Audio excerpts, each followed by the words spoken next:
Here we go. Right, Connor? Good morning. Morning. Man, I'm ready to go. Hey, TJ, it's Chance's birthday. Okay, I want you to sing happy birthday to him right now. Go take your pants off. Sing happy birthday to him.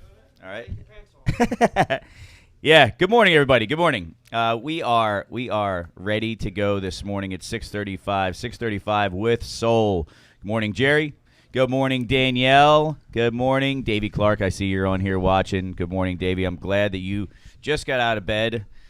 Davey gets up at 6:31 so he can watch this every day, and I'm proud of him. He's not really a morning guy. He's a late hangout at the fish type of guy. Good morning, Pino. Good morning, Crystal. Good morning. How is everybody this morning? So it's Chance's birthday. You might hear some birthday singing over there. You all right over there? You okay? I think I'm dying. No COVID though, right? No. Thank God. So today I'm going to start off by reading the quote. I've just been getting inspired by the quotes to talk about something every day, Connor. So I read the quote when I'm doing my book. Who out there has their book ready to go for their goals? We are going to have. Did we go take the new books over to Staples yet, Connor? So we're going to do that probably today or tomorrow. We're going to take the bit. It gets you through the rest of the year, and we're going to figure out a cost, like whatever we pay for it and whatever it costs to ship, we will send it to you. Good morning, Trevor. Good morning again. Yeah. So whatever it costs to create and ship, we will send it to you. It's going to be through the rest of the year. Pretty cool. You can have a structured booklet that you get to hang out with us and see the exact same thing we do. And I think it'll be super helpful, super organized, super helpful. Let me know if you did not hit the snooze or loser button. Smash a 1 if you did not. If you did what you were supposed to and you did not hit a snooze or loser. Did you hit the snooze button this morning, Bo? Never? You never hit the snooze button. This is a guy that he didn't even know what the snooze button was because he slept right through his alarm till about noon. I slept through my alarm. Yeah. Well, I'm proud of you. I'm proud of you, Bo, for doing that, for not touching the snooze I get button. more sleepy. Like if I lay down for that extra couple minutes, throughout the day, I'll feel it early, like 9, 10 o'clock. I'm dragging. I don't know why. Huh? What about you? You do the same, Gary, or? I don't even set my alarm. I just get up. You don't have an alarm? You're just driven by motivation and excitement? I love I love that. That's it. For some reason, I always am a guy that gets up 20 minutes with like a concerned feeling. Anybody get that before the alarm? Oh, yeah. 2 minutes. No, not 2. 20. Always. 20 minutes before my alarm. I know my alarm. And I'm like, did my alarm? I don't know why. It's always that case. But I'm a 20 minutes before. How about you, Portis? What are you? I've been getting up. I went through like this weird spot where I was snoozing like 2 days in a row I did. But then now I'm like been getting up 10 minutes before my alarm and turning it off and getting up. Right on. That's because you're loving life. I decided to set my alarm a little later so I don't hit snooze. But you just continue to let it I just ring. let it rock out for like 5 minutes. He has his own internal snooze. Eat for 10 minutes. Chance, stand up. Okay, wave to everybody on the camera. Wave to everybody on the camera. Wave. Happy birthday, Chance. Everybody say happy birthday to Chance. We love it. We love you, Chance. We love you. No, we're not singing the song. Chance's 22nd birthday. Yep. So here's the quote for the day. If something is important enough, even if the odds are stacked against you, you should still do it. So that kind of inspired me to write a little bit this morning. So even if something is if something is important enough, even if the odds are stacked against you, you should still do it. That's Elon Musk. He's a little bit successful. He's a little tiny bit successful. He's crazy. But no phone, no scrolling, right? No scrolling on Facebook, Instagram, Snapchat, TikTok. None of that, Bobby. Do not get your phone out when you wake up and start scrolling through Snapchat like you do. Oh, you don't have one? All right.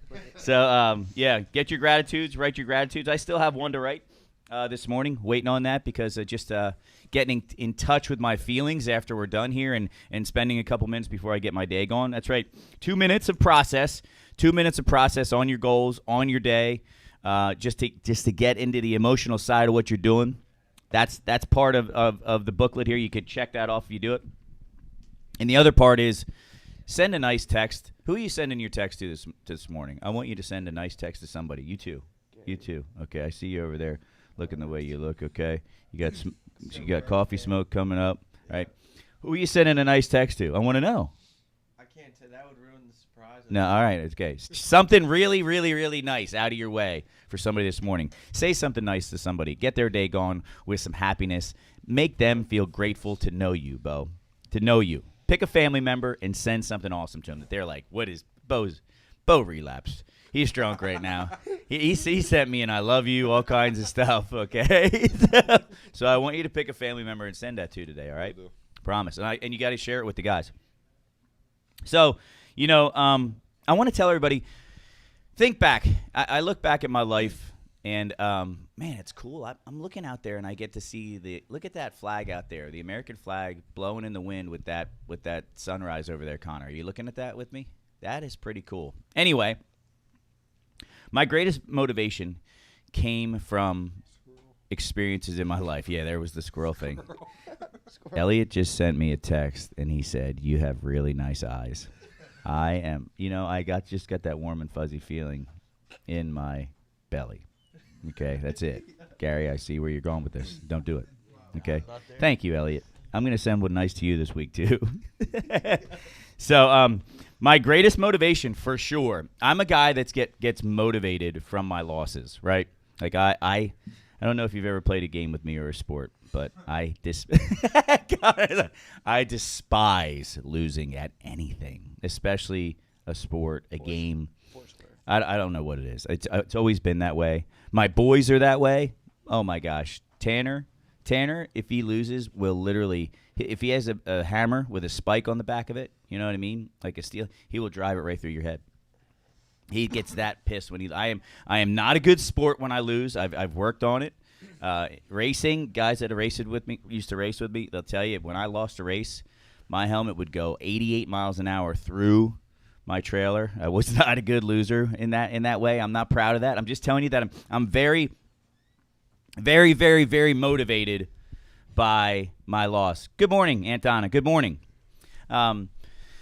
So I look at that and I look at life, and I want you guys to write on here, and I want some of you guys to think about this. What losses that you have in life have motivated you, have inspired you to be different, to go for it?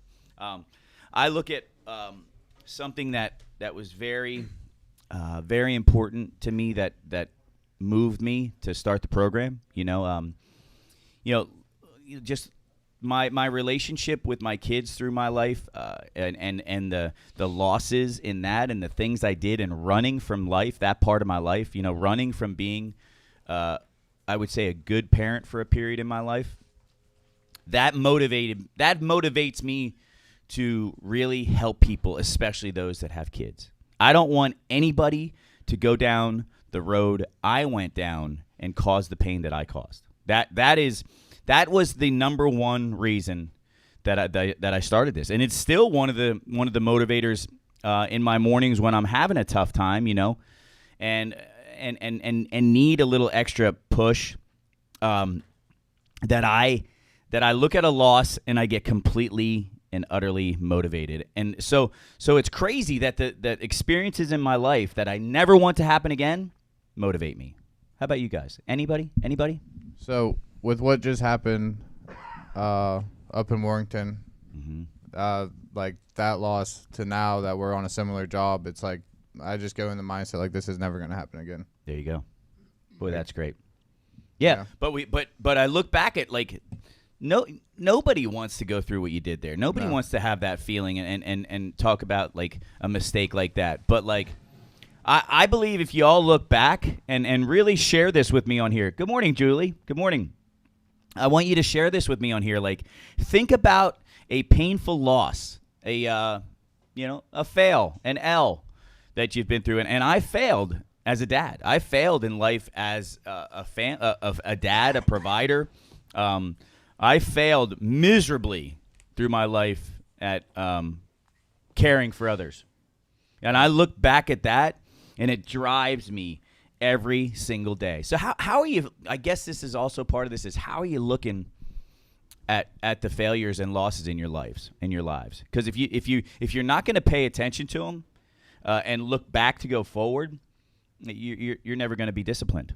That's what helps discipline me is taking a look at the things I've done and how I've failed as a dad and how I've failed as just a person that wants to care for people. Like, I got to look back at it. Drew, you were on a job with Jake where we were building block walls, 12-inch block. That's 12-inch block is not easy to lay. It'll turn a boy into a man real quick. Yeah, and but if you take a look at laying block, right? Laying block is especially 12-inch block, one block at a time, and you have to lay that block. That one, especially on a lead, all of them. That one block has to be as perfect as you can get it, right? You got to lay the block. You got to make sure you have enough mud. You got to place the mud right. And then you got to use your level. Make sure it's absolutely level along with your string line. Right height with the string line, right? It's square, it's plumb on the wall. And you lay one block at a time. And you do it as perfectly as you can. To me, that's how we go through. That's a day. Like, you got to be disciplined and concentrate on doing one day at a time, one block at a time, and making it as good as you can make it. Looking how straight you're going, if it's going in the right direction, cleaning it up after. That's a big one. Cleaning up that mud off the wall after you're done. And the other important part to think about is that when it's messed up, like when you guys would have something screwed up on a block wall, what do you have to do to make sure that if there's a mistake, what do you have to do? You have to go back. That's it. So when there's a mistake on a block wall and you're 3 blocks down, you got to go back and be like, okay, I got to go back and find the problem in this block to make sure that I can go forward in the next wall, in the next line of block in this whole next section. If something's messed up, right, we got to look back and fix it. And once it's fixed, if those first couple blocks are straight and they're perfect and they're as good as they can get, the rest of the wall is going to work out, isn't it? That's it. And that's life. We have to look back at what we've done the same way we have to look back at those blocks to know that we're going to be on the right path. I've picked the wrong path in my life so many times. And part of my wrong path is when I think about what? Yourself. Me.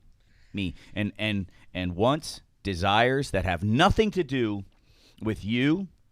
When I'm thinking about me, there's no way I can be concentrated on what Clint needs today. There's no way I can be concentrated on Chance and how he feels today for his birthday. If I'm completely stuck in me, there is no looking back. There is no looking back to check that block is correct and it's level and it's square and it's plumb and it's ready to go. Nick Murphy's on here this morning, guys. I want you all to wave to Nick Murphy, and he's been really busy. He just wrote that he's been really busy striping. He made $100,000 yesterday. Wow. Striping. Every time he comes on here, that's what I'm saying to him. He's going to write something. He's going to probably give me the middle finger emoji or something, but that's all right. Nick, we miss you. We love you, buddy. Hope you're doing well. But yeah, we got to look back. So I got to tell you, I was thinking about that this morning, reading this. And if something is important enough, even if the odds are stacked against you, you should still do it.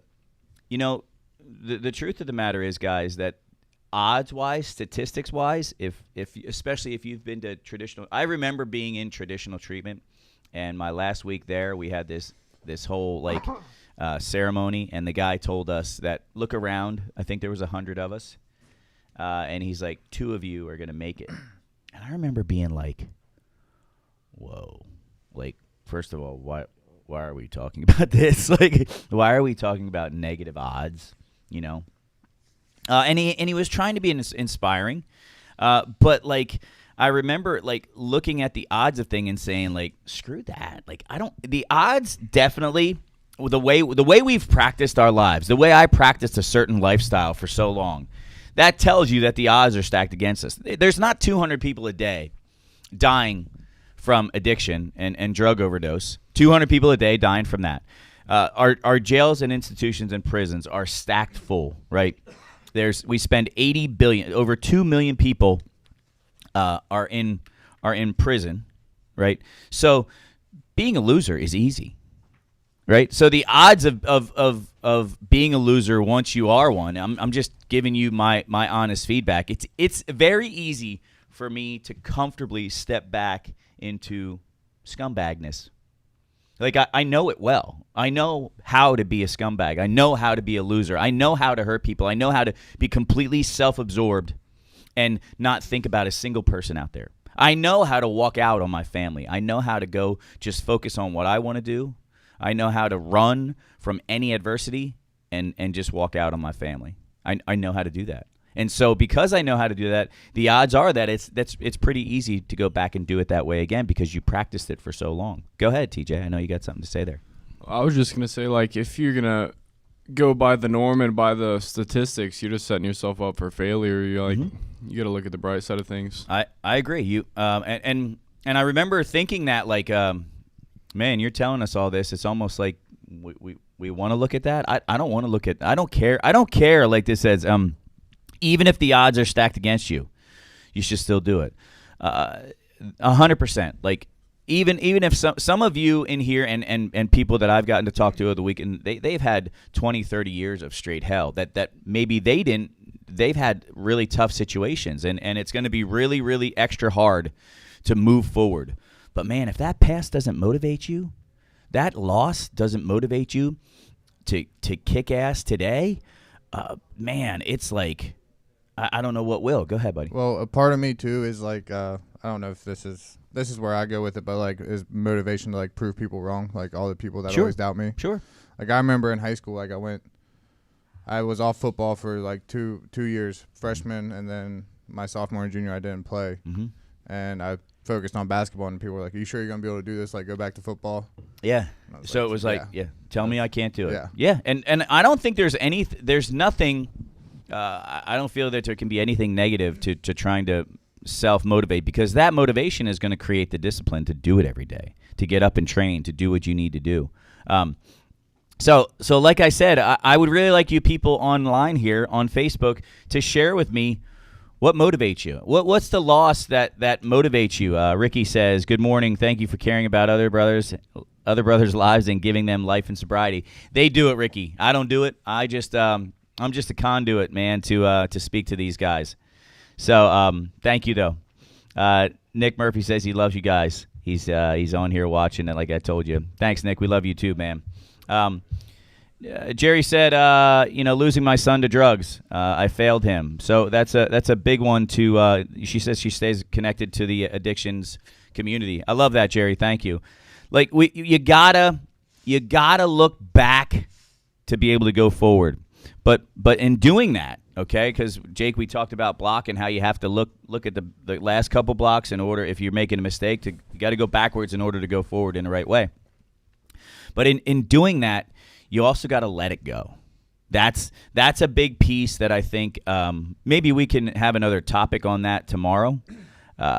Julie, hi, Julie. Good morning. I love when Julie writes anything on here because she's experienced some tough stuff, everybody. Julie says, loss of my son, Nick, to make a difference in this world. That's it. Looking back, and I don't, gosh, I think I told you this when you were here speaking, Julie, is that I don't know how anybody goes through the loss of a son or a daughter from this whole crazy, insidious addiction thing that we're going through. But I love that it motivates you. I love that it pushes you to make a difference, maybe in his name. That pain is not going to be in vain, and you're going to go forward and do something, and that's it. Like you have to look at your losses, not to be victimized by them, but to be inspired by them. Be inspired by the mistakes you've made. Don't look at them and be a victim of them because you did it. Like for me, I have to look at that, own it, and then move forward and say, okay, this is where I'm going. This is what I'm doing today. I'm going to kick this in the butt every single day and move forward. And that's the answer. Like, you gotta love the challenges, right? How are you looking at those challenges? How are you looking at those failures? How are you seeing all that stuff that's happened, because everybody has something in their life that they're not proud of. Everybody has made a mistake that they never want to make again. I never want to make the mistakes I did in the past, especially with my kids. I never, ever want to give myself the opportunity to screw up like that and just be only concerned about myself and nothing about them. I refuse to. I refuse to. So my whole thing is today, I hope you soul goals. That's right, Julie. First you wrote soil goals. I was like, what? Are we talking about farming right now? But yeah, you're right. Soul goals. I love it, Julie. Thank you. So I want everybody to start their day thinking about what can motivate them from a mistake you made. Own that mistake. Love that mistake. Enjoy that mistake. But go forward. We're going to get out of here in a couple seconds.